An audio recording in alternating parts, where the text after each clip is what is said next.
Hello friends. Squad selection தான் வந்து ரொம்ப ரொம்ப முக்கியம். கேப்டன் வந்து தேர்வுக்குழு கூட சேர்ந்து நல்ல பிளேயர்ஸ் வந்து உள்ள கொண்டு வரணும்.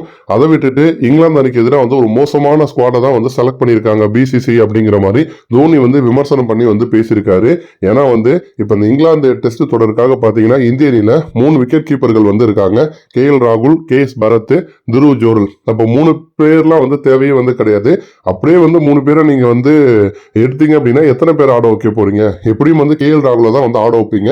இப்போ இந்த ஸ்குவாட்ல வந்து இசான் கிசான் வந்து சேர்த்திருக்கலாம். அவரை வந்து கீப்பிங் பண்ண வச்சுட்டு KL ராகுல நீங்க வந்து மிடில் ஆர்டர்ல வந்து அவரை நீங்க வந்து யூஸ் பண்ணியிருந்திருக்கலாம். அப்போ வந்து KS பரத், துருவ் ஜோரல்லாம் வந்து கண்டிப்பா வாய்ப்பே கொடுக்க மாட்டீங்க.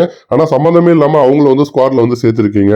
அதே மாதிரி வந்து புவனேஸ்வர் குமார் இப்போ வந்து ரீசெண்டா வந்து நல்லா பர்ஃபார்ம் பண்ணியிருக்காரு லோக்கல் போட்டிகள்ல. அப்ப அந்த மாதிரி சீனியர் வீரருக்கு வந்து வாய்ப்பு கொடுத்திருக்கலாம்.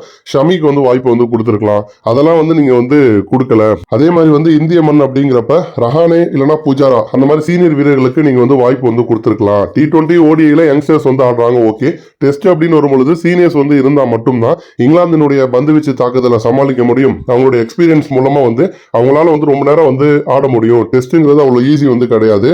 இங்கிலாந்து மாதிரி வந்து ஒரு பெரிய டீமுக்கு எதிராக நம்ம வந்து ஸ்குவாட் செலெக்ஷன் பண்றோம் அப்படின்னா பார்த்து கவனமா வந்து பண்ணணும். எனக்கு என்னமோ இந்த ஸ்குவாடை வச்சுட்டு ரோஹிட்டால இந்த டெஸ்ட் சீரீஸை சொந்த மண்ணில் வந்து ஜெயிக்க முடியும்னு தோணலை அப்படிங்கிற மாதிரி தோனி வந்து பேசியிருக்காரு. ஒரு 12 வருஷமா சொந்த மண்ணில் நம்ம வந்து டெஸ்ட் தொடரை இழந்ததே கிடையாது, தோத்ததே வந்து கிடையாது. பட் வந்து இந்த முறை வந்து டவுட் தான் அப்படிங்கிற மாதிரி தோனி வந்து ஸ்குவாட் செலெக்ஷன் வந்து விமர்சனம் பண்ணி வந்து பேசியிருக்காரு. நன்றி.